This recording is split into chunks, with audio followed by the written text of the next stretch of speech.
This recording was made at 9:35 a.m. GMT on the 11th of January 2024, and it was edited about 10 days later. Tim, I've had an idea for a podcast. Well, it's not an idea for a podcast. It's, sometimes I like to come up with an idea for like a new genre or an innovation in podcasting. For a prime example of this, see Constrained Podcasting in episode 4. You're an innovator. There's no other way to say it. I'm an innovator. I'm an ideas man. You're an ideas man, clearly. Yeah. You're going to go all meta now, is that right? Okay. I like the idea of introducing, and I'm going to introduce it to this podcast. In fact, I may have already introduced it to this podcast. Annotations or footnotes. Ah. Very often when I'm editing our episodes, one of us will say something that's incorrect. Yeah. Like just factually incorrect. It just happens, because we're talking off the cuff. Yep. Or I'll think of something I wish we'd said, or an extra point I wish we'd made, or a clarification, or something that, but there's nothing we can do about it. We've stopped recording. I have my clay with which I can make the pot, and I'm stuck. But that doesn't have to be the case. We can insert annotations, little additions, little beep boops. By the way, people, this fact needs to be pointed out, or this was wrong, or this was right, or here's something extra you should know, or this was the source, or, here's where you can find out more about that. So I'm going to experiment in this episode with annotations and footnotes in the world of podcasting to see what people think. Does it ruin the flow too much? Obviously it will. Or does it add value? Well, I can say 100 things come to mind. First of all, I know you've done this from time to time, generally because I've made some sort of mistake. And you just sort of pop in with your close to the microphone voice to say, "Hey everyone, Brady here. I know Tim's XYZ, but let's just forgive him and move on, okay?" You know what I mean? Like that's happened from time. I'm aware of that. Very rarely, yeah. I'm talking more intense than that, but yeah. Yeah. But, so it therefore comes with a certain amount of power, right? Because you're essentially the voiceover, which gives a level of authority. You could interrupt. Maybe, let's say, for instance, I'm in the middle of an incredibly hilarious gag, just an amazing story. And then you come in halfway through and go, "Gosh, he's really going on a bit here, isn't he, Tim?" Or something like and it would totally and utterly or get the punchline in early. The punchline's going to be about that pelican. Wait and see. Yeah, that's right. Or even to long-time listeners will remember Tim told this story in episode 4. Even if I hadn't, it's going to be like, no, well...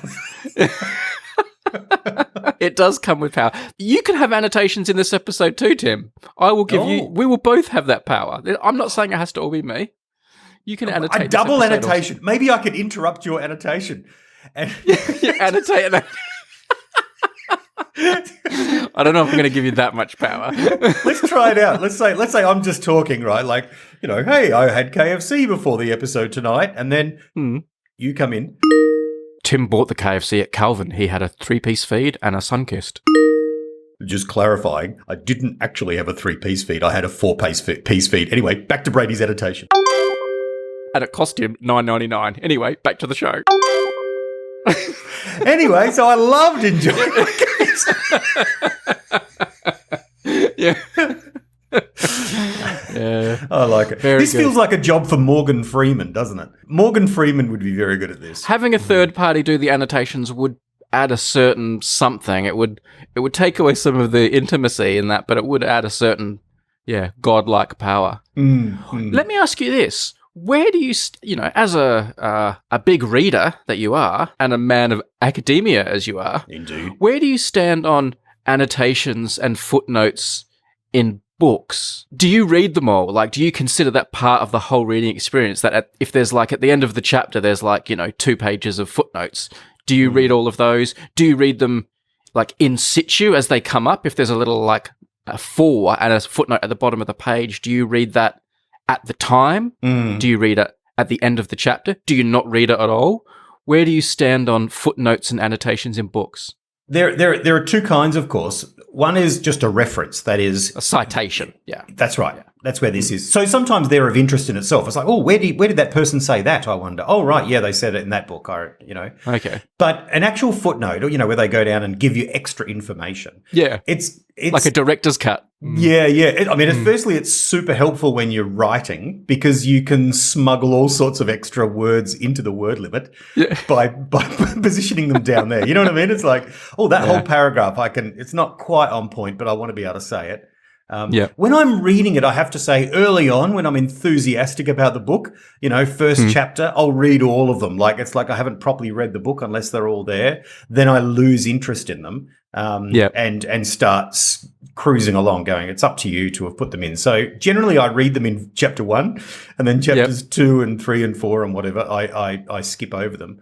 Famously, though, David Foster Wallace, the novelist, put loads and loads of footnotes in his novels, particularly in Infinite Jest. And it's like another novel's worth of information just on his footnotes, which are, you could almost read them. And you need to sort of have 2 bookmarks going back and forward and back and forward all the time.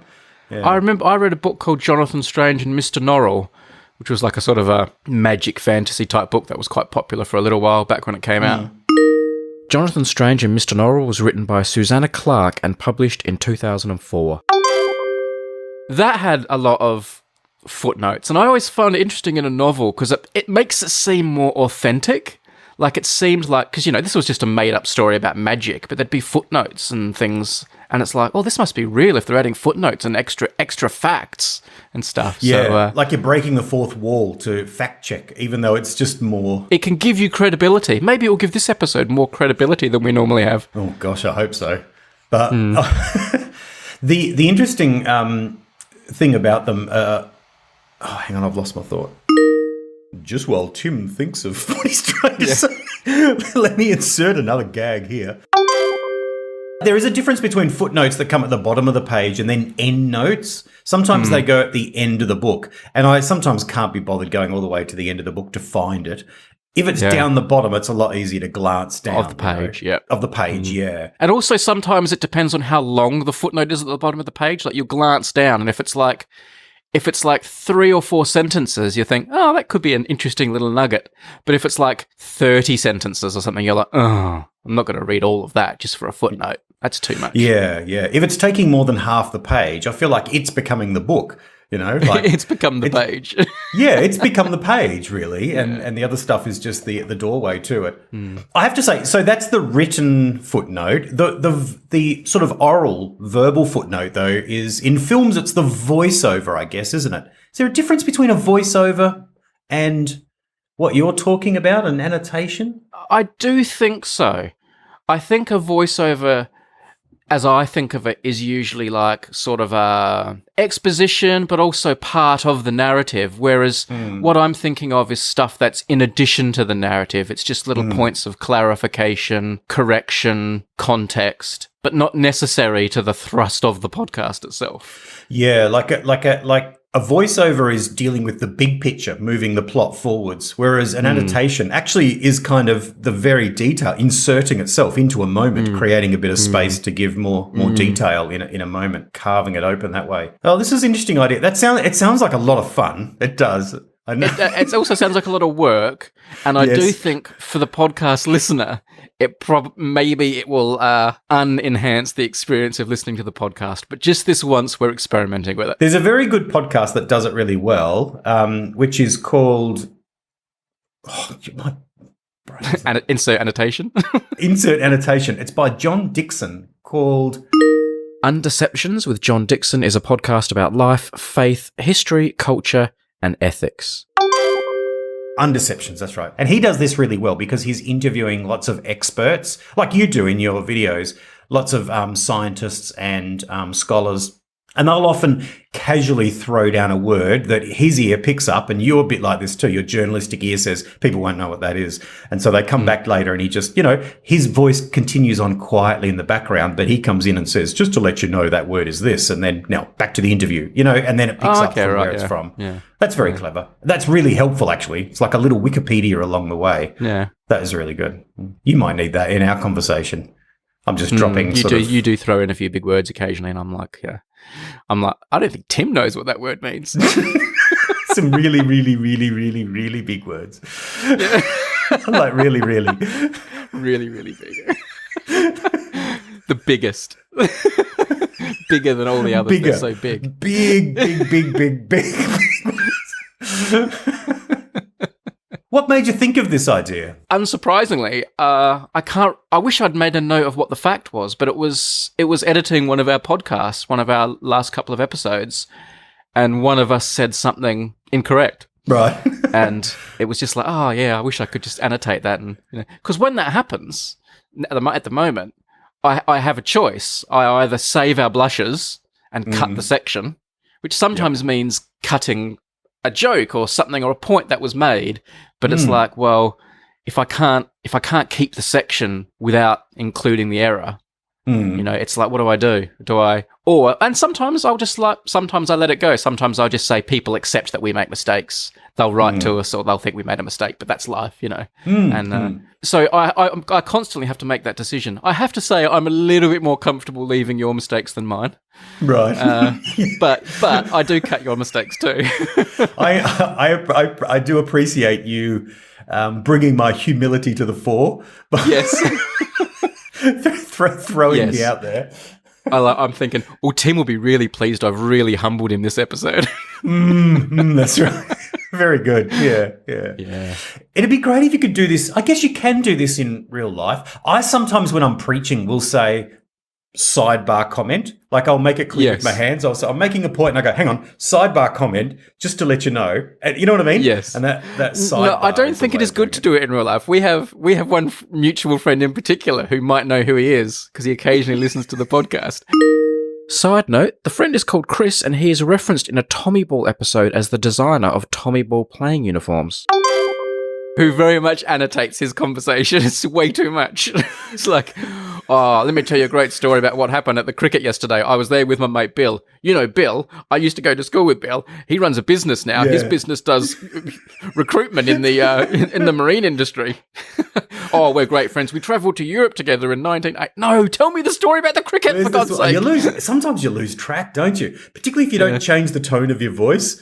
Or use hand gestures. You just keep talking. It's just like, oh, you're telling me everything now.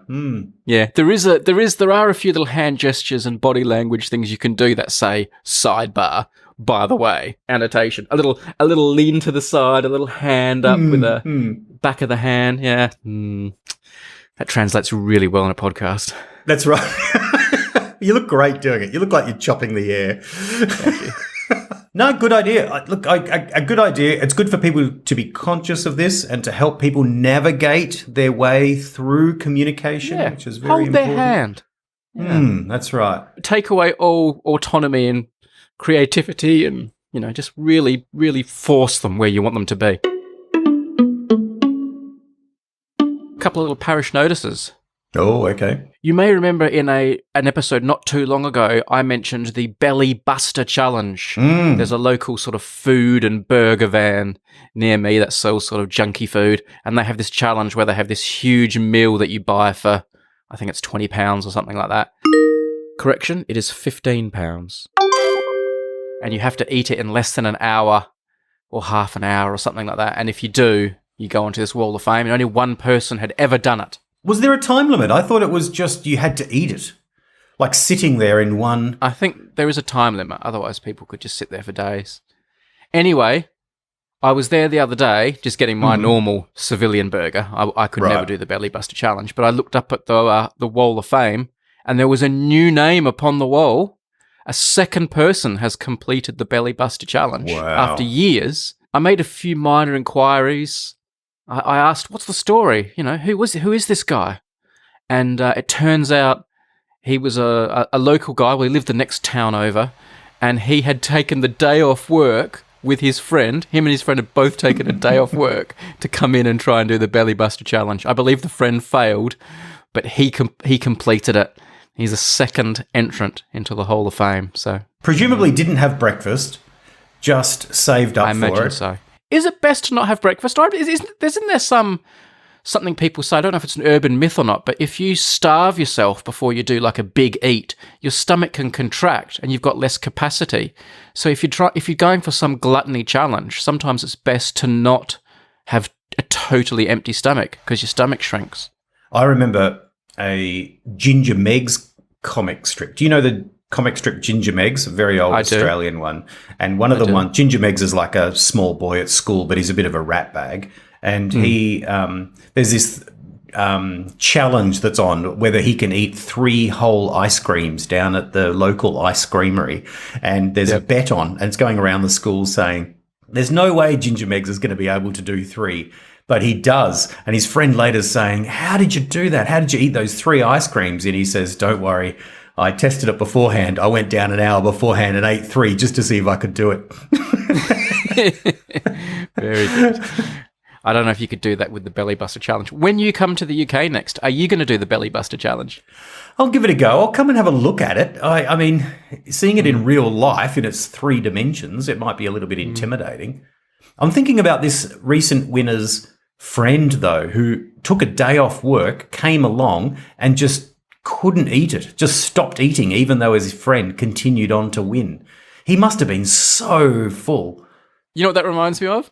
You know, in the film Chariots of Fire, when Harold Abrahams does the run around the courtyard, and he does it with his friend Lindsay, and Lindsay, you've got to complete this run before the clock finishes striking, the 12 strikes of midday, and Harold Abrahams runs over the finish line and into the arms of the crowd, like on the 11th stroke or something like that, and then Lindsay crosses the line like half a beat after, so he just misses out on this, and it's the first time it's been done in 1,000 years.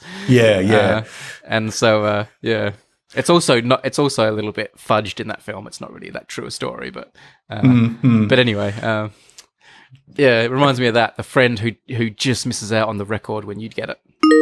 The Great Court Run is a tradition at Trinity College in Cambridge. In the film, it takes place in the courtyard at Eton College, and in reality, Harold Abrahams never attempted it. The 2 old guys up in the office are looking down, though, don't they? Say, yes, Lindsay, because he says, "Did Lindsay make it? I'm afraid he failed. Young Lindsay failed by a whisker," or something like that. Young Lindsay failed by a whisker. Yeah. They're looking from 50 metres away up in the air about crossing a line. Great film, Chariots of Fire. More stuff in Chariots of Fire is untrue than I realised when I read about it, but still, a lot of stuff's true, and it's a great film. Was he a runner? Was that true? There was no running involved, yeah. They were actually cricketers. Okay, folks, just to let you know, everything that Eric Liddell says about God in the film is true. And he became a Christian missionary in China. Legend.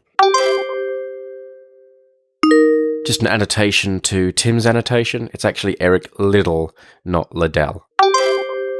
I love, there's something about those sort of early 20th century, late 19th century English, when the empire was still pretty strong. I watched Breaker Morant, an Australian film set in the Boer War, and the other day, and there's something, when English men still lived up to the cliche of an Englishman with a giant moustache saying, "Yeah, I say, my word," tally-ho, that's right. It's just, there's something, quintessential that occurred with Englishmen at that particular time that lives on in caricature. I was actually seeing there was a few of them. We were watching Antiques Roadshow the other day, and there's quite a few of those Englishmen, standing around. And there's a lot of, when they're talking about someone else, they'll use a lot of effusive language, such as, "What a smashing find! Incredible find! Really quite incredible." Like the presenters, the experts. The people with bow ties and so forth. Yeah. But when people are speaking about themselves, they're self-deprecating, like, "Oh, my word, no, not at all. No, I wouldn't. No, that's far beyond." So it's English. There's something about they're so self-deprecating in a very polite way, but then they're over the top in their descriptions of the person in front of them who does or has something, moderately interesting. My favourite Englishism at the moment, like that, is used a lot by a comedian called Richard Osman, who a lot of people would know. He's like a TV presenter and now an author. He writes these best-selling books. Oh yeah, I know him. Yeah, he's great. Yeah, and he's a great guy to follow on Twitter. He's just a smart, funny, brilliant man. But he's very, very English. And I have a little game with myself where I think I should have a shot of vodka every time he uses the word treat. Things that are a treat. He goes, "Oh, I just watched the snooker last night. It was an absolute treat." Absolutely. And watching the snooker is exactly right. Yes, that's right. Absolute treat. Yes, I'm fine with it. Last year I read the book by Richard Osman, The Thursday Murder Club, which is a real treat. Prince Charles is obviously one of these guys as well. And I was thinking about if he could take some good stuff onto Antiques Roadshow. Well, that's right. I was thinking how awesome it would be for him to wander onto Antiques Roadshow and just sort of say, look, my mum's died and she's left these. Here's the Imperial Crown. If they're worth anything. What's it worth? I'd probably... They sort of, this is about $400 million. Oh, I say. Well, that is really quite surprising. He faints. I had no idea. Drops to his knees. But you just wore this around the house. I couldn't possibly sell it. I couldn't.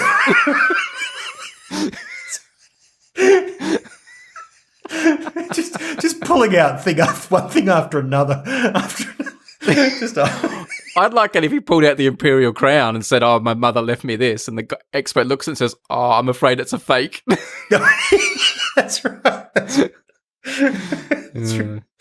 That's not a real diamond. That's right. It's a Fugazi. They must find Antiques Roadshow quite boring, really, wouldn't they, the royal family? You'd look at it and go, oh, gosh, no, that's, whereas for us, it's like, oh, my goodness, I might find something that's like £100. I mean, with all the travel the royal family do, they kind of are an Antiques Roadshow, aren't they? They are, that's right, yes. Yeah. That's right. Speaking of wins and things that are worth a lot of money, I had a moment the other night. Sometimes if we've had a good day or if we've had a bad day, sometimes I'll buy a couple of scratch tickets. Like if I go and buy milk or something at the shop, I'll also buy like a couple of scratch lottery tickets for me and my wife, and we'll scratch them and, dream of winning and never do. We were in bed the other night and I bought a couple of scratch tickets to cheer us up. And it had been a long day. It was poor light in the room. I wasn't wearing my glasses. I'd been spending a lot of time on my screen, so my eyesight wasn't the best. Right. And for a good 4 or 5 seconds, I truly, truly believed I had just won £2 million. It was amazing. Well, take us through it. What was the scratch? Was it like 4 apples or something? Or you scratched a symbol off, and then you had to match that symbol on another panel. And then the number, the amount of money that was under the symbol is what you win if they're a match. So I scratched off a coin. It was like a flat disc of a coin, a picture of a coin, and it said coin underneath. And then I scratched the adjacent panel, which had to match. And the first thing I scratched off was the amount of money, and it said £2 million, which was the maximum you could win. And it hardly ever even says that. Normally it's like, you've won £5 or you've won £10. So I was like, oh my goodness, if this matches, I win £2 million. And then I continued scratching off that silver material to see what the symbol was, thinking it would be, a crown or, a boat or something. And it was a short word starting with C. And to my eyes, it looked like it looked like the coin. It looked like the same picture. I thought, it's a coin. It says 2 million underneath. I've won 2 million. And I was like, it was a short amount of time, right? It wasn't like I was thinking, how am I going to spend this money? And, isn't this great? It was probably 3 to 4 seconds before I looked more closely and realized it was a car that just looked a bit like a coin. Right. Okay. Right. So, and I hadn't won. But for a few seconds, I had that feeling of what it must feel like, when you get a golden ticket or you win the lottery and you look at the numbers and think, I've won. Oh my God, I'm a millionaire. And then it was like, oh, no, I haven't. But it was a funny experience. You know how they say it's better to have loved and lost than never to have loved at all? Is that with your scratches? Like, would you rather have had this experience and the disappointment or have never had the experience? Do you know what? I think it's given me a bit of a taste because I'm not a believer in gambling, right? And I don't enter the lottery and I shouldn't buy scratch tickets. I do it more as a joke, like just as a funny moment between me and my wife when I come home and give her a piece of chocolate and a scratch ticket as like a laugh. But it's given me a bit of a taste for, wow, it would feel really good to win £2 million. Oh. Maybe I should do this more often. Maybe if I do it more often, I will win £2 million. Right now, there's one that you've missed, and It's out there, and you could have got it if you'd bought one today, but you didn't. The famous quote, "It's better to have loved and lost than never to have loved at all," is by Alfred Lord Tennyson, the poet, who, Wikipedia tells me, his son became the second Governor-General of Australia. Lock that information away somewhere safe. Do you do any kind of gambling or risk or anything that could win you a fortune? No, I don't. I don't. I have an ethical thing about gambling because of the way it exploits poor people. But Of course. particularly poker machines in Australia, it's just ridiculous. But even beyond that, I don't find it. I don't find it tempting. I don't find it interesting or tempting. I know some people are like, oh, here we go, let's do this or let's play this. But it never enters my mind whatsoever to do it. It seems the odds are so stacked. I mean, I never think about it, but the odds are so crazy that it seems like, why would I throw away $5 to buy something that's nothing? Which is like, so there doesn't seem to be any fun in it. I mean, I get if someone handed me one, of course I'd probably scratch it. You know what I mean? Like, it's, oh, here we go. Oh, yeah, no. But my feeling is this will be nothing. Oh, yeah, it was nothing. Yeah. Okay, now I've got to clean up all these little shavings that are sitting there. That's annoying. It's worse when you do a scratch ticket in bed, I found that night. Yeah. Yeah. What a moment. For a few seconds there, I was like, wow. Well, what would change? Well, this podcast would stop for a start. Would it? This is keeping you fed, is it? This podcast. I don't know. I don't know what would change. Maybe not much, because I'd probably just want to save it, wouldn't I, for the future and for my boy and stuff. So it's not like it's $2 billion. No. $2 billion would probably change your life. Yeah. Well, would almost certainly change your life. Make it. You'd probably stop buying scratchy tickets after that. It wouldn't give you a taste for it. It'd probably be enough. I'd put it all into more scratchies. Because if you buy all the scratchy tickets, then you're absolutely going to win. So I want all of them. Like the rich girl in Willy Wonka, the Charlie and the Chocolate Factory. Hey, speaking of luck and good fortune, you didn't have any this week. Weren't you in hospital? You were in hospital last time I spoke to you. Well, that's exactly right. Yes. It's always weird. I didn't really tell anyone except you because I knew you'd be awake and it was late at night. Because you don't want to alarm people. It was almost certainly going to be nothing much at all. You didn't tell your mum in the middle of the night then? No, I didn't, no. Did I tell her at all? I can't remember if I told her. If you're listening, Mrs. Hine, you're going to find the next bit really interesting. Don't worry, Tim comes out alive. I went. That's exactly right. I went to the emergency department and at the what we call here the Royal Adelaide Hospital. Not the Royal Albert Hall. No. Everything is royal in Australia. And I went because I was feeling quite unwell with a variety of symptoms, and I called Health Direct, right, to explain my symptoms because they were persisting. I was feeling nauseated. And I was feeling quite woozy and quite strange. I was lacking concentration, and then I had some minor chest pain. And it's like, oh, hello. And so I called them, and of course, the words, chest pain mean they say, well, you really do need to go to the hospital. So keys to the kingdom. So I did. So, and they checked it out. And look, what I suspected it was, and what we do think it was some sunstroke. You'll love this. Right. From surfing. So I'd been out surfing the day before for the first time this summer. I've not got down there because it's been so busy and other things going on. And I went down, had a surf, but it was all overcast. And so I forgot to put on sunscreen, sunblocker, and went out there for a while and come back not feeling anything. But later that night is when I started feeling, I don't even know if it's nauseous or nauseated. Anyway, I felt nausea and thought, I've had a few too many barbecue shapes, while we're watching this movie. So I stopped that. Okay. And could have been those 4 KFCs on the way home as well, but yeah. That's right. Yeah. Nothing changed, so I recommenced the barbecue shape because it clearly wasn't them.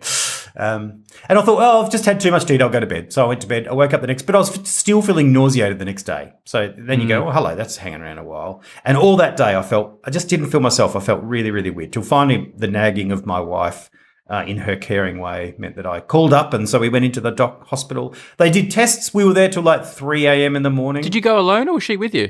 She came with me. She was going to drop me off, and then she ended up coming in as well. And then And then it was quite quick. You know, the chest pain thing meant that they were like, oh, hello. So she ended up just staying with me because we went out the back almost, pretty quickly. And were you still holding your pack of barbecue shapes? no.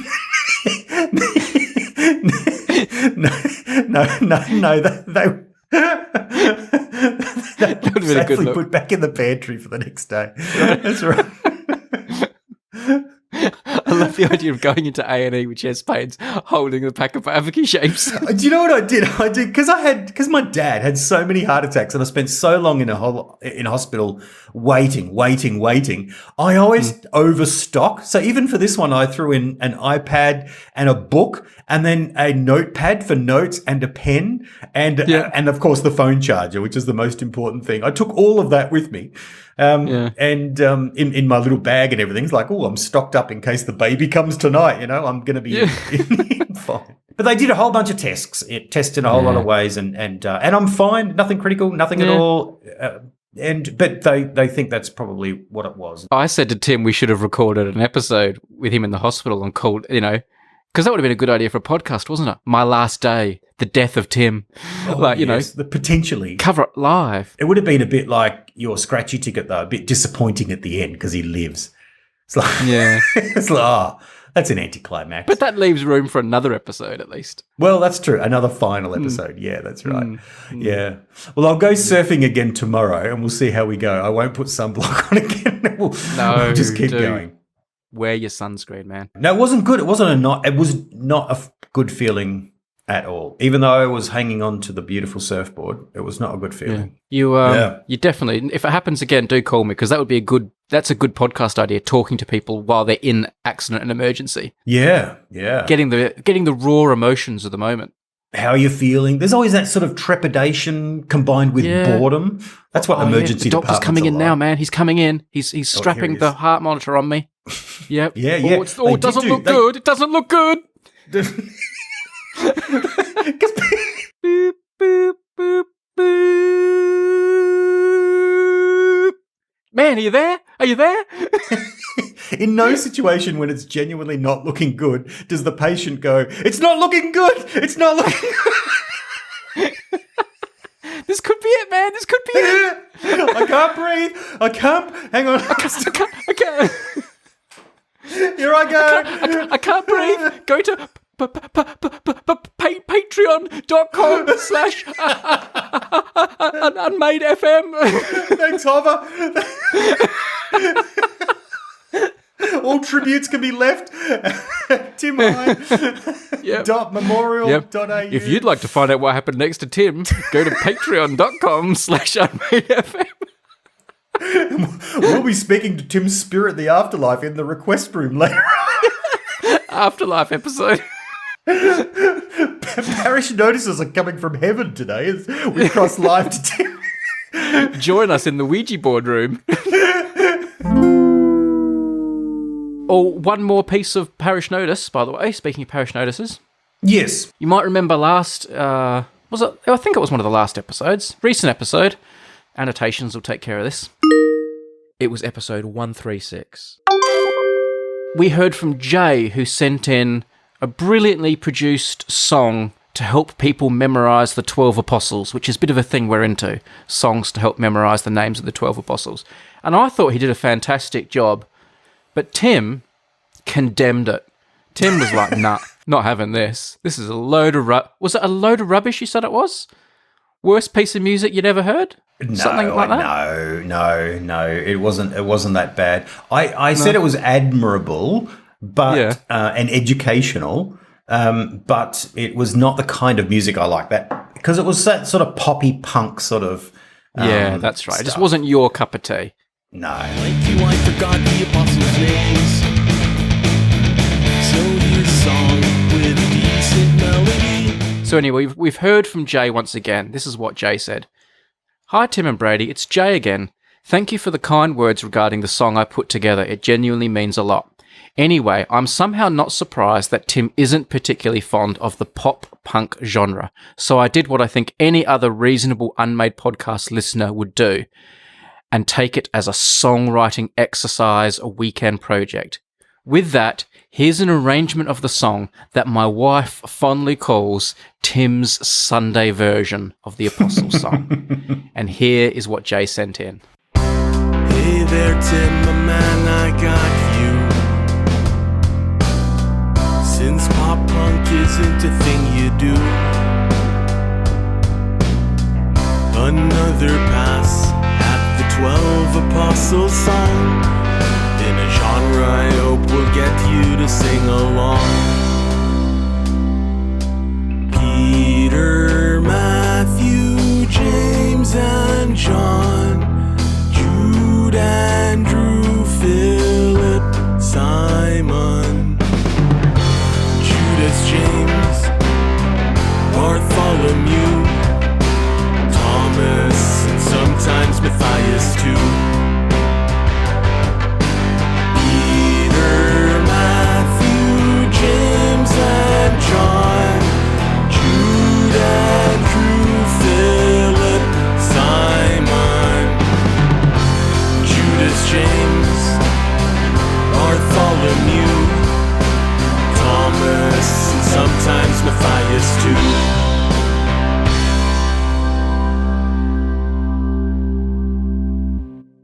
What do you think of that one, Tim? How would you describe that? Better. Yes. Yeah? Better. Yep. Why is it called Tim's Sunday version? Is that supposed to sound like a church song, do you think? Is that what it is? I think perhaps it's got that sort of anthemic, like that sort of Coldplay-ish kind of sound that a lot of church music has these days. Contemporary church music. Yes. It's also not really my cup of tea, but Does your church do contemporary church music or old-fashioned church music? it does a mix. We have like a big old organ for a couple of songs, and then we have a couple of other songs, but with really great musicians playing a whole variety of different sort of genres. It's not all in that same kind of anthemic-y kind of thing. Look, this is great. This is better. Yep. No, great. Good. Yeah, sounds good. I like it. Yes. And did it help you memorize the name of the 12 apostles? No, it didn't do that. No. The other one was better for that. But you know what, Jay? I really feel like you're just getting warmed up. Because Yeah. in the same... What do you want Jay to do next? Because Jay signed off his letter saying, until the next songwriting challenge from Jay. So what is the next songwriting challenge for him? It's a little bit like, you know, in the story of the Goldilocks and the Three Bears, there was one that was a little bit too hot and a little bit too cold, and then there was just, and I just feel like Jay, needs to find his Goldilocks option. I just don't feel he's quite hit it yet. So I think he's getting there. He's certainly a step in the right direction, but I just wonder, Jay, if you can surprise me, come out with something that you think is going to be the Tim version that sounds, I'll say this, remarkably different, just to sort of set the bar quite high and see what Jay comes up with. There we go. Okay. That's a challenge. Okay. Setting the bar high there. Tim wants the greatest piece of music ever written. Before the next episode, please. That's right. About the 12 apostles. If anyone would like to submit a song, email us at unmadefm@gmail.com. Tim, we are going to have a podcast idea from Tim. Don't worry, people. I know that's what you really listen for. But first of all, we have some prizes to give out. We love to give little awards. We love to give little prizes out to our Patreon supporters. Go to patreon.com/unmadefm. If you wish to support the show, we really appreciate people who do it. We also appreciate people who don't, who just listen. But those people aren't in the running for these prizes, such as a leather Unmade podcast keyring, the Australian nut handmade in England keyring. I think this has become the premier prize, Tim. I think this has overtaken the Unmade podcast spoon as the must-have item. It is. It's because it's useful as well. That's the thing. Well, spoons are pretty useful. No, I know, but generally they're on the wall. They're decorative. They're like a trophy, something to brag about when people come over. Whereas the keys you take with you. You've got it everywhere, and it's leather. It smells nice. It does smell nice. Anyway, this nice-smelling keyring is going to Mick B in the Netherlands. Oh, off to Mick. the Netherlands. Patreon supporter in the Netherlands, home of windmills, pretty good footballers, and birthplace of Tim's father. Have I mentioned that previously? Have I? Not this episode, but No. but we've got it in now. Yeah. An Unmade podcast spoon is going to Siddharth in Washington State to go on the wall. You could attach the spoon to your keys, I guess, if you wanted to. Oh, you could. It'd be hard. And some welding would have to be involved. And we are going to send Spoon of the Week collector cards, just a small few of those in an envelope, are going to Olav M. from Norway, Jason F. from... Oh, I didn't look up. Which state in America is IA? Indiana? That's probably IN. Is it Iowa or is it Iowa. Idaho? Jason F. from IA. Annotations. Annotations. Oh, perfect. Yes, add it in. Yeah. Go. IA is Iowa. IN is Indiana. ID is Idaho. IL is Illinois. And lastly, Chris from Northcote in Victoria, in Australia. Brilliant. Where's Northcote? Northcote. I think that's just near Preston, just north of Fitzroy. I used to drive through Northcote to get to where I lived in Preston, inner city Melbourne. Okay. Beautiful area. Fantastic area. Okay. And now home of a few Spoon of the Week collector cards. Congratulations, Chris. I thought, Tim, if you'll indulge me for a second, we'd do a quick sort of semi... let's do it. Let's roll the jingle. Moon of the week. Are we doing a Moon of the Week, are we? You literally winced when you heard Moon of the Week. You couldn't stop the look on your face. All right, come on. Okay, you know how there are those websites which tell you the most appropriate place to go to the bathroom if you're watching a movie and need to slip out of the cinema for a few minutes? Moon of the Week, don't tell Brady, but Moon of the Week is kind of that bit.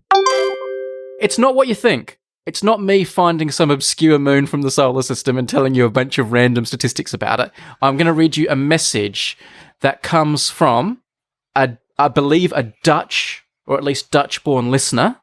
So that should mean something to you. And it's not about any moon. It's about our moon, the Earth's moon, Luna. Okay, all right. Progress. Hi, Tim and Brady. I enjoyed listening to the podcast last night while taking a walk around my neighbourhood. I usually do this in the evenings when it's cooler because I live in Singapore, which is almost on the equator. I'm Dutch, by the way. Holland is decidedly not on the equator. But one thing about Singapore nights has always struck me as super interesting, and that's to do with the moon. And I know you guys enjoy moon facts. Well, half of us do anyway. Did you know that the moon changes shape depending on where you stand on the Earth? What? On the equator, the crescent moon never looks like it does in pictures, whereas emojis, symbols on calendars, all show the moon as a kind of upright banana, showing either its left or right side. It doesn't look like that here. From the equator, the moon looks more like a bowl, facing either up or down. Coming from the northern hemisphere, I'm Dutch, by the way, this always fascinated me because it makes me realise that the moon really is this giant ball floating in the sky somewhere above us, and we look at it from different angles. What's more, if the both of you look out the window from different hemispheres on a night with a crescent moon, one of you will see it pointing left and the other pointing right. This is relative. Look before the moon is directly overhead in your time zone, because otherwise you can't tell left from right anymore. I'm pretty sure most people never realise this unless they move around a lot, but with modern technology connecting us across hemispheres and time zones, I thought this would be an interesting fact to know. Thanks for making an awesome podcast. Regards, Jelma. Jelma. I think it's Jelma. I put a little j in there because I wanted to sound like international. I could have just said Jelma. Jelma, yes. I went for a bit of Jelma. Here's the pronunciation from the man himself. Yelmer. Did you learn anything in there? Is there any of that new information for you? I hadn't thought about the fact that the crescent moon sits like a bowl or a rainbow right on the equator, but I would have. It doesn't surprise me because another thing a lot of people don't realize is that depending if you're in the northern hemisphere or the southern hemisphere, the moon kind of appears upside down. So where you think the craters and everything are, is actually the opposite for people in the other hemisphere. I know this because I went to the southern hemisphere with a very famous astrophotographer from England. He knows it. He takes amazing pictures of the moon. He knows everything about the moon. He's fantastic. His name's Pete Lawrence, by the way, just to give him a name check. He's a really good guy to follow on social media because he posts such great pictures. And we went to Chile together to make some videos. And I said to him, this is going to be really interesting for you because you're going to see the moon upside down. You've looked at the moon so many times and taken so many pictures of it, like a famous face to you. The face is going to be completely upside down. And he said to me, no, it's not. What are you talking about? And he looked at me like I was a fool. And he said he thought I didn't know what I was talking about. And I said, yeah, it's the other way around. And he said, no. And then we got there to Chile, and then the moon came out. During the day, actually, we first saw it when we were out in a desert. And he looked up and he went, oh my God, you're right. It's upside down. It never occurred to me, but it is. Wow, You know, okay. all those craters and things that he's used to seeing were suddenly at the other side of the moon. Do here's an interesting thought, right? What have you been talking about these interruptions called? Our footnotes? They're called? Annotations. Annotations, right? So you're doing an annotation, which is adding in accurate information. It would be interesting to do sort of a reverse annotation, and that is for you to be able to jump into seeing what I'm seeing in my mind's eye right now based on the information that I've been given. So if you were to say to me, do you know do you understand? I'll go, yeah, I think I understand. But then if you could see what I could see, you would probably go, no, you don't understand. So it's almost like we could, do you know what I mean? Like if it was a visual annotation into this moment, if you could see what I would seeing, love to see the world through Tim's eyes. That would be funny. it's like, if only I could see the point if I could see your mind comprehending the point I'm making, I don't think you are understanding what I'm saying. I know you think you're understanding what I'm saying, but it's not, which is sort of, it's like, All right, I've thrown enough moon at you there. nice. Does it make sense to you why the moon would be upside down for you and me? Yes. Like if there's a massive ball, right, which is the Earth, and where my left hand is gesturing is one person, and where my right hand's gesturing a person, and if that ball, if my head is the moon, you know what I mean? Yeah. Like this person's looking at it from one angle, this person's looking at it from another. It's far enough away and small enough that you can see The way different I like to think of it is, imagine. That's very good. You're exactly right, man. I like to think of it like imagine you are your head is the moon, right? Yes. Your face is the moon. I know you know this. I'm just doing this for the sake of other people. Your face is the moon. Mm-hmm. Hold a basketball out in front of you. Like stretch your arm out and hold a basketball in front of your face and pretend that's the Earth. Imagine one person standing on top of that basketball, like on the North Pole, and they're looking at your face and they're going, oh yeah, look, there's Tim's face. Oh yeah, there's Tim's, good looking guy. All right. Now imagine someone on the South Pole of that basketball. Well, they're going to be upside down. As you hold it out, if they're standing on the South Pole of the basketball, they're like stuck to the bottom with their feet on the basketball and their head down below. So as they look at your face, they're looking at your face completely upside down. Because the moon doesn't spin, does it? Well, the moon does rotate on its axis. It does turn, but also it turns at the same rate that it goes around the Earth. So the face is always looking at the Earth. But but you're right. No, it doesn't. It doesn't roll from top to bottom in any way. No. Yeah. It spins like a top. It doesn't roll like a ball. No. Yes, that's right. Yeah. All right, this is starting to hurt. Okay, let's move on. All right, let's move on. Tim, have you got an idea for a podcast? Well, I do. And actually the moon is a pretty good example of my podcast, although we're not following the line of thought of my podcast because we have actually been talking about it. Because my idea is called Hiding in Plain Sight.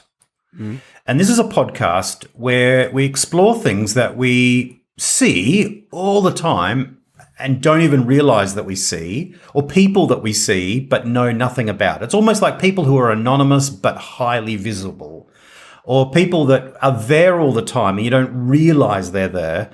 And we just unpack and finally, it's like you finally see them standing right in front of you in the zeitgeist on television or in your life or in your family or in the community.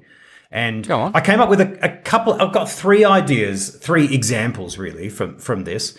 The one that I'll mention only very briefly because it was someone who came to mind is An example of this is a man called Brian Howe. Now, you may not remember Brian Howe, but he was the Deputy Prime Minister of Australia in the Keating government, so in the early 90s. Now, he's a really interesting guy, but he had like zero profile. Like he was the second most powerful man sitting on the front bench, but because Paul Keating, our Prime Minister at the time, was such an enigmatic figure, all the attention, he was a lightning rod for attention. And so the Deputy Prime Minister was kind of this, like no one could name who he is. I would argue the Deputy Prime Minister is not the second most powerful person, but that's another point. But anyway.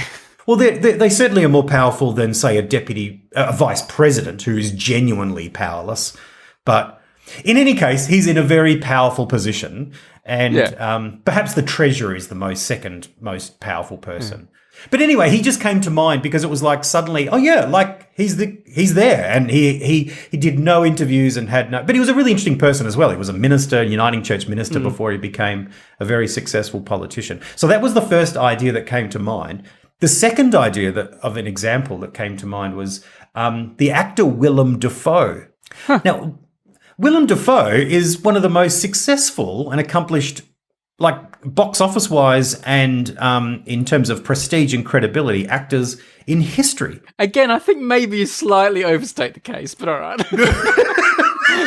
But yeah, I'm not saying he lives in a shack in the middle of nowhere that everyone's forgotten his name. No, but I also would say he's probably not one of the most famous actors in history or anything. He's like, he's solid. But he's been in some incredible films, like and he's starred in them as well, like films that have won. Multiple films, many films that have been nominated for Best Picture at the Oscars. Is that kind of... Was it Body of Evidence, the one he was in with Madonna? He was in one called Body of Evidence. That was not one of his more successful ones. A lot of Madonna's films aren't successful. Doesn't he get a bit nudie in that one? Yes. Man, you're not that... Come on, let's keep it clean, please. According to thenumbers.com, Willem Dafoe's films have taken an international box office of $12.2 billion. If you just look at supporting actor performances, he is 20th on the all-time list. Do you know, it's funny that you bring up Willem Dafoe. Can I just do a quick tangent before you continue on your Willem Dafoe rant? Right. For Christmas, we had some friends join us. So for a bit of a joke, I got everyone who was joining us for Christmas and sitting around the table, and I put their picture into a website that chooses your celebrity lookalike, and then I printed out the celebrity lookalike pictures and put that on everyone's place at the table. So when everyone came in to sit at the table, you had to find your celebrity lookalike and sit in front of them. Oh, nice. And my friend James, who was joining us for dinner, he got Willem Dafoe. So he came in and was looking for his face, and there was this picture of Willem Dafoe at his place setting, and he said, "Who on earth is that?" I said, "It's Willem Dafoe." And I don't think he knew who he was. No, well, so that makes your point. Perfect. That's right. But he was in. Like, my hair looks a bit Willem Dafoe today, doesn't it? I've got a bit of a Willem Dafoe look happening. Because he's got the kind of hair that looks like he's just taken a headband off. Like it sort of he stands does. up. And that's what my hair looks like today. It certainly does. And if I can wrinkle my forehead a bit more. He's very wrinkly. Yeah, he's got a real weathered face, even as a young man. He was in Platoon. He was in The English Patient. He was in Spider-Man. That's right. Yes, what a lot of people may know him from. He was the Goblin, the Green Goblin. That's right. Yeah. He's been in like dozens and dozens of films, like the John Wick films, and he's done voices in like Finding Dora. But way back he did, even from like the 1980s, The Last Temptation of Christ, Mississippi Burning. He was in Finding Nemo. He was the big black fish in the fish tank. Yes. Yeah. Mississippi Burning, which for some reason we were made to watch repeatedly at school. Oh, yeah. Whenever something went wrong at school and they had to show us a video, they'd always roll out the TV set and put on Mississippi Burning. That's right. I think it must have been the only video they had in the school. It's quite a violent, brutal film too, actually. But he was also in Clear and Present Danger, with Harrison Ford. Big box office kind of stuff, right? But he's not a Brad Pitt or a George Clooney, and that's why I kind of like him. He's like, and he's not even as sort of good looking as like a Harrison Ford. Even he's kind of the nemesis looking guy, but he's around forever, and he feels like he's always been the same age. He's a character actor. Yeah, that's right. Yeah. I don't think he gets his due. I mean, he's been nominated for 4 Oscars, so that's kind of getting your due. But he's kind of hiding in plain sight. He's still making movies now, and he's another example that came to mind. The other example that I thought of is actually quite a different kind of example. And it's based on a short film that I saw by, I think it was a French filmmaker, and it's called Jill Uncredited. And it tells the story of this particular actress who has been in 2,000 films as an extra. So just in the background, but in really prominent moments, like just alongside famous people, just in the background at a very tense moment. She just has one of those faces that's like, looks like it belongs, but is kind of forgettable as well. And so I kind of like that idea of Jill, hiding in plain sight. I had seen several of the movies, even though this is going back historically, like French movies and other movies and American movies, and she's just there. You're seeing her all the time, but you're never reeling. And it's another way of her hiding in plain sight. Jill Uncredited is a 2022 short film by Anthony Ing, starring, finally credited here, Jill Goldston. What do you think of this idea? If I could feed back on it, the Jill Uncredited, I think, is getting closer to the idea of hiding in plain sight. Yeah. Which I like the name, hiding in plain sight. And when you said it, I was quite excited. But I wasn't really thinking of people. I was thinking of like objects and things like, things that form part of our life that we don't really see them. And I thought and that kind of excited me. But then you started talking about people like Brian Howe and Willem Dafoe. And I don't think of that as hiding in plain sight. I think of that more kind of veering towards like unsung heroes, maybe, more like that, more like people that don't get their dues or the recognition. But I don't think you could hardly accuse the deputy prime minister of a country or an actor like Willem Dafoe of hiding or being, unseen. They're standing in Parliament and they're acting on a screen. So I like the idea, but I don't really think of that as hiding in plain sight as the right cliche. I think of that more of a kind of unsung hero type thing. So I think I like the idea, but I think your examples don't quite match what I wanted it to be when you first said it. The reason I use them as examples is because I think they're the kind of people where if someone meets them at a party, they'd be like, I know you from somewhere, like a super famous person that you don't know, basically. It's like, I know you from somewhere. It's like, yes, you've seen several of my films, but I don't know your name. It's, that kind of idea. Yeah. I was more hoping it would be at the party, you and I having a chat and you saying, oh, have you ever seen one of these inventions or one of these do-wackies and that? And I'm like, no, I've never heard of that. What's that? And then you saying, well, there's one right there on your shirt. And I'm like, oh my goodness, I never even knew these things existed. Oh my God, you're right. Like, that's the kind of hiding in plain sight I want. Like, that is interesting too. Without it being, I mean, you could look at, if I use my Parliament idea, you look at Parliament and there's like a bunch of objects there, like the black rod and there's the dispatch boxes and things. And there's a podcast idea and going, oh, you look at those and you don't really know what they are, but they look kind of special. You're thinking about something even more anonymous, even more everyday. I guess a good example, I mean, maybe this isn't quite an example either, but a really good example for me of something like that was the day I saw it explained to me that on your petrol gauge on your car, where it says where the needle is telling you how much petrol's in your car, next to the little picture of the petrol tank is a little arrow. And that little arrow either points to the left or the right, like a little triangle. And if it points to the right, the place you refuel your car, the nozzle is on the right. And if it's on the left, it points left, it's on the left. And I never knew that was a thing, but all cars have it. And I didn't. And so even if you're in a car that you're not used to, a hire car or something, you know which side to park at the petrol pump by looking at that little triangle, that little arrow. And I had driven cars, since I could drive. And I only learnt that, I don't know, probably 5 or 6 years ago now, maybe more. But I'd driven cars for a long time and not known that was a thing. That was something that had been hiding in plain sight. It had been on the dashboard of every car I'd ever driven. And I didn't know. And so many times I'd pulled up at petrol pumps and looked in the mirror and tried to figure out, what side do I pull up? I don't know. I can't remember where the refuel nozzle is. And yet that was always there, hiding in plain sight until it was pointed out to me. And, I think it's quite a well-known fact now in the days, now that we've got the internet and people love sharing crazy facts and stuff. But that's a really good hiding in plain sight for me. I feel like that's an example, that's a very good example, and I think we all do only know about it because of social media, which is another way of saying that it's absolutely terrible design. Yeah. That something's entire purpose has been totally redundant for however long they've been doing it, which might be 30 or 40 years. Yeah. It's like finally realizing, oh, those doors with the little man on it, that's where I go to the toilet. It's like, oh, right, I didn't realize that. It's like... Yeah. It's like, you failed. You had one job to tell us something and you failed. But no, that is a very good example as well. Yeah, something that's, oh my goodness, that's right there. Another popular one, and you often see this again, social media has made this more common and a bit more cliched, is design features in logos and things like that. Oh, yeah. And the one that springs to mind is that always gets cited is FedEx. The FedEx logo, which just looks like the words FedEx, has this arrow hidden in it between the E in X and the X in X.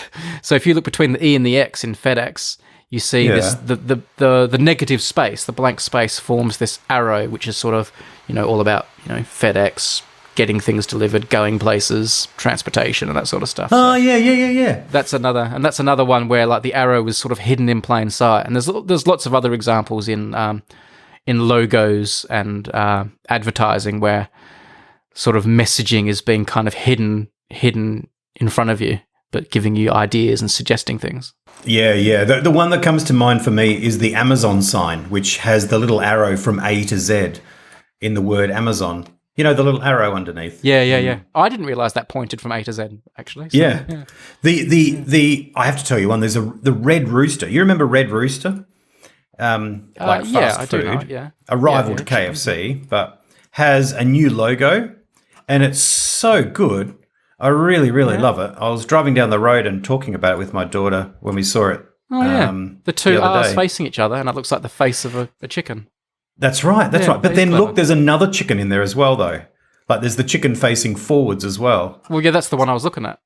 No. But there's don't you think it's two R's, but it's kind of like But it's kind of the two R's facing each other and the chicken pointing at you. Yeah. Straight So away. the negative space in the R's, between the R's and in the circles, makes the face of a chicken looking like flush on it. Yeah, it's cool.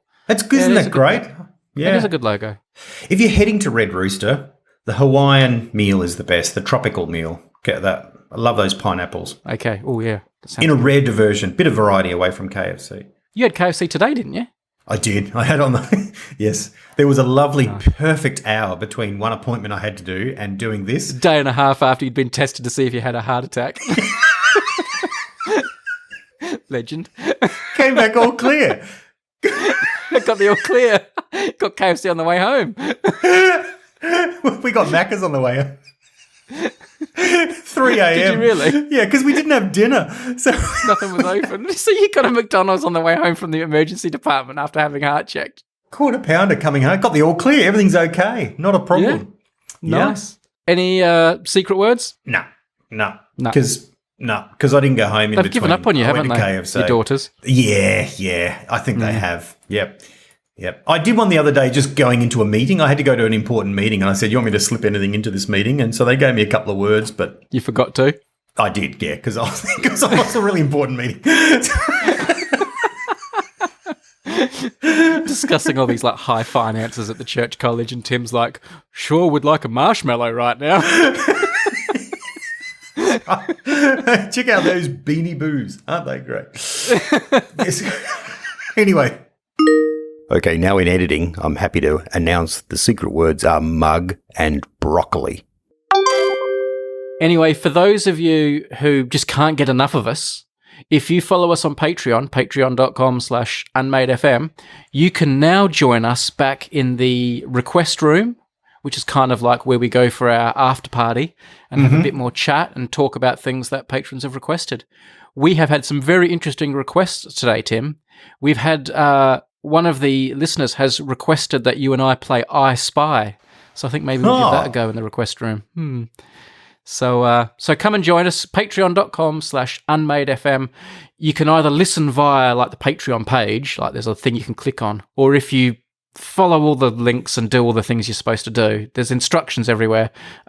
You can actually have the request room like delivered on your podcast player. There's like a link that you get via Patreon and you put it in and it works. I've got it working. So, but yeah, it's pretty simple, but you've got to be a Patreon supporter. So, and if you're not, that doesn't matter because you've listened to this episode and hopefully you thought it was fantastic. Well, we'll see. I haven't heard the full episode yet because I haven't heard the little footnote. What are they called? What are you calling them again? Annotations. Annotations, yes. I haven't heard the annotations. You used to have annotations on YouTube. When I first started using YouTube, you were able to put in text that would pop up in a little box on the screen. It was really useful, especially when you made a mistake in your video. You could have a little annotation pop up on the screen that would just say, sorry, I should have said 7 here instead of 6 and things like that. YouTube took that away really quickly a long time ago. It was a real shame. They were really handy. But I guess people were misusing them. I don't know if you're using the word annotation correctly. Oh, okay. Yeah, okay. Yeah, no, that's close enough. That's all right. Fair enough. The Merriam-Webster Dictionary defines an annotation as a note added by way of comment or explanation. All right, let's go to the request room.